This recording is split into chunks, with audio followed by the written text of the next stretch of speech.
Hoje eu quero falar sobre a oração cabalística do Ana B. Cohen, a poderosa oração cabalística do Ana B. Cohen.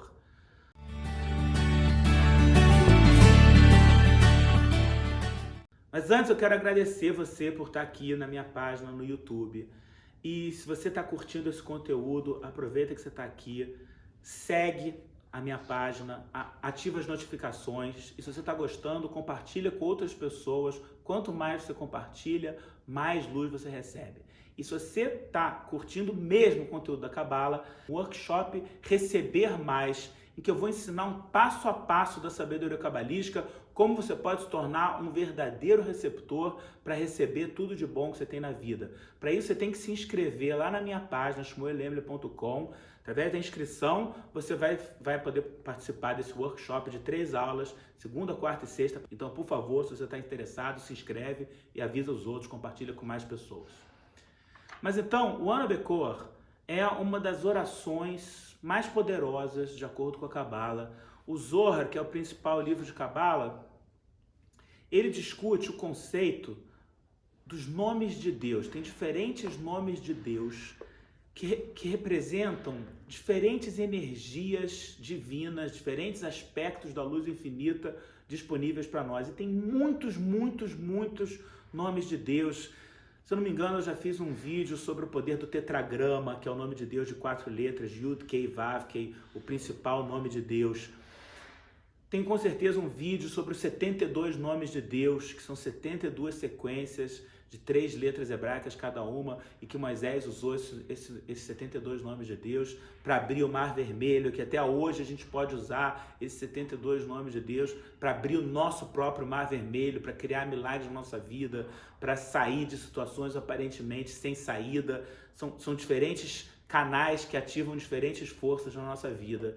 E o Zohar menciona o nome de Deus de 42 letras, que mais tarde ficou conhecido como Ana B. Cohen. Então é sobre isso que eu quero falar. Então, para começar, essa oração famosa e poderosa cabalística chamada Ana B. Cohen, a origem dessa oração é um nome de Deus de 42 letras. Antes de existir o Ana B. Cohen, existia o nome de Deus de 42 letras.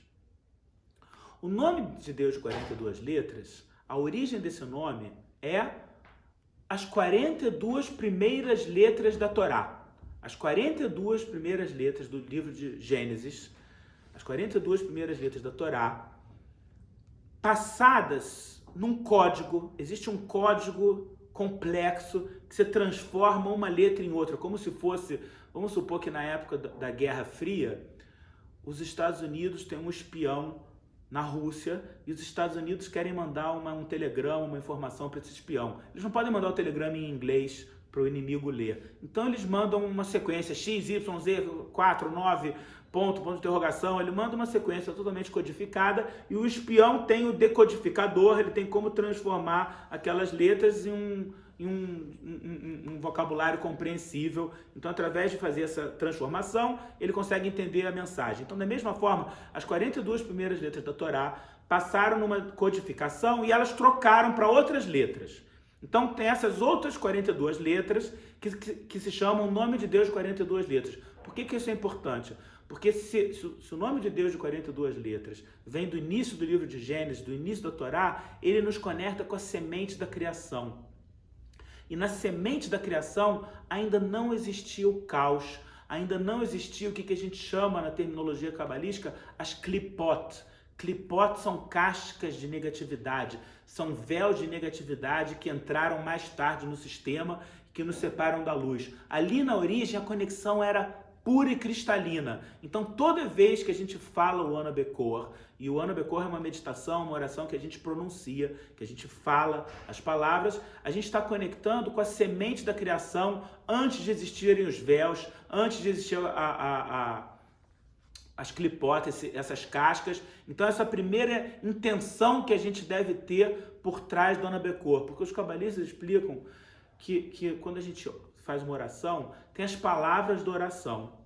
Mas mais importante que as palavras da oração é a intenção ou a meditação, a gente chama kavaná, a intenção ou a meditação por trás da oração, que as palavras da oração são só o condutor.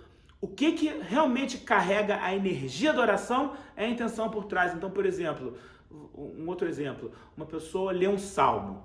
Em qualquer, né, nas religiões, nas diferentes religiões, as pessoas leem os salmos como uma forma de oração. Então tem uma pessoa que está lendo um salmo e está só pensando nas palavras do salmo. O Senhor é meu pastor e nada me faltará. Mesmo se eu passar pelo vale da sombra da morte, eu não temerei o mal, porque o Senhor está comigo. E a pessoa está falando só essas palavras, pensando só nas palavras, é um nível de conexão. O que acontece é que quando a gente faz por hábito, quando a gente tem o hábito de rezar, muitas vezes a gente não está pensando em nada, a gente está falando aquilo ali por hábito e não está pensando em nada. Aí a energia é fraca. Se a pessoa estiver lendo essas mesmas palavras, o Senhor é meu pastor e nada me faltará, mesmo que eu ande pelo vale da sombra da morte, eu não temerei o mal porque você está comigo. E está realmente com intenção, está realmente com coração, está realmente com devoção.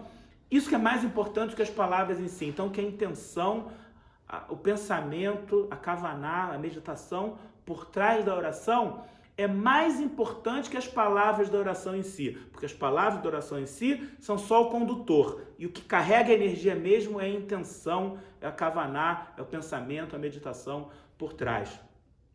Então, tem as palavras da oração e tem a meditação por trás das palavras. A primeira meditação geral por trás do Ana Bekor é como o Ana Bekor vem da semente da criação, das primeiras palavras da Torá, ele nos conecta com a semente antes de existir o caos, antes de existir os véus, antes de existir a escuridão.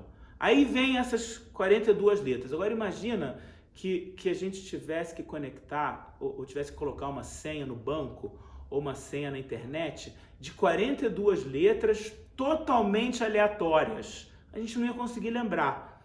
Então, sabe que nem quando a gente estuda na escola, na faculdade, para o vestibular, para o Enem, tem que decorar umas fórmulas, eu não me lembro mais, seno A, cosseno B, cosseno A, a gente tem umas fórmulas, umas rimas para decorar um mnemônico, algumas frases que nos ajudam a decorar um conceito que a gente está precisando decorar. Então, se a gente tivesse que decorar um nome de Deus de 42 letras totalmente aleatórias, ia ser muito difícil. Então, teve um cabalista, mais ou menos 2000 anos atrás, chamado Nehemiah ben Hakaná. Ele escreveu uma oração, que é o Ana Bekor, que tem 42 palavras.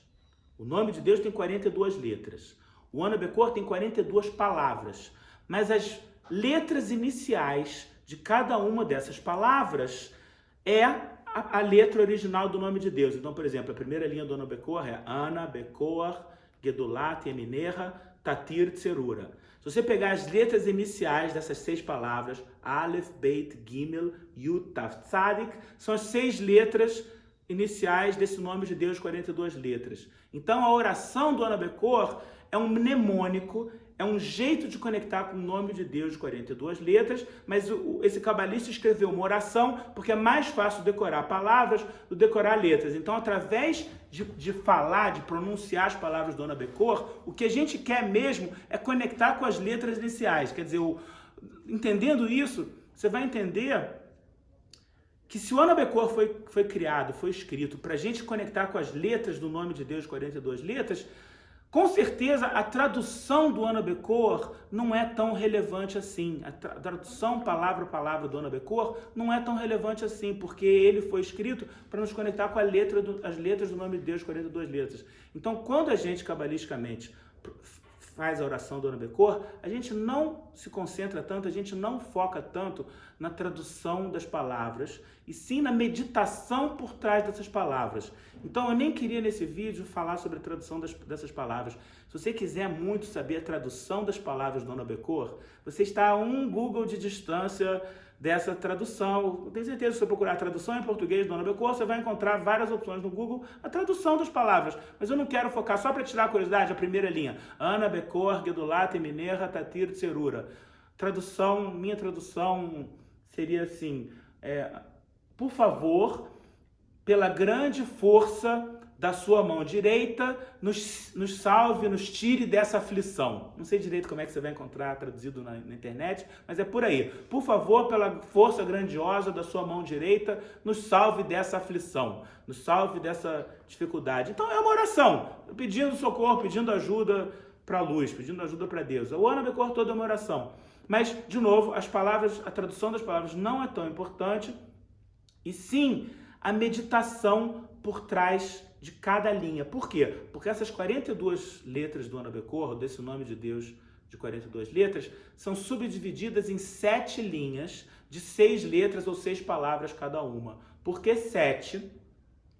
Aí tem a ver com uma outra parte do estudo da Cabala, que é o estudo das Sefirot, que é a forma como a luz infinita se manifesta no nosso mundo, e que a luz infinita, para se manifestar no nosso mundo, passa por 10 filtros, por 10 níveis. Só que os 3 níveis superiores não tem tanto a ver conosco, não estão ligados diretamente a nós. Ligados diretamente ao nosso processo de correção estão os 7 níveis de baixo. Então, o Ana Bekor é dividido em 7 linhas, porque está ligado a essas 7 sefirotas, essas 7 dimensões, esses 7 níveis de conexão. E cada linha do Ana Bekor tem uma meditação específica. Então, quando a gente pronuncia a primeira linha, a gente pronuncia a primeira linha, Ana Bekor, Gedulat, Emineha, Tatir, Tserura. Aí a gente para e olha para a sequência de 6 letras formadas pelas iniciais. No caso, Aleph, Beit, Gimel e Taf Tzadik. A gente olha para essas 6 letras e foca a nossa concentração nessas 6 letras.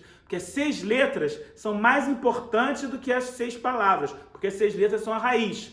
Então a gente foca a nossa concentração nessas 6 letras. E aí depois, por trás dessas 6 letras, quer dizer, da primeira linha do Ana Bekor, tem uma conexão, tem uma meditação, tem uma intenção. E para cada uma das 7 linhas do Ana Bekor, tem uma intenção específica, tem uma meditação específica. Quer dizer, o Ana Bekor é um nome de 42 letras, mas aí tem 7 nomes que saem do Ana Bekor, que são 7 nomes de 6 letras cada um, e cada um desses 7 nomes de 6 letras cada um tem alguma energia específica por trás. Então, para cada linha do Ana Bekor, depois que a gente pronuncia a linha, a gente medita na meditação específica daquela linha do Ana Bekor.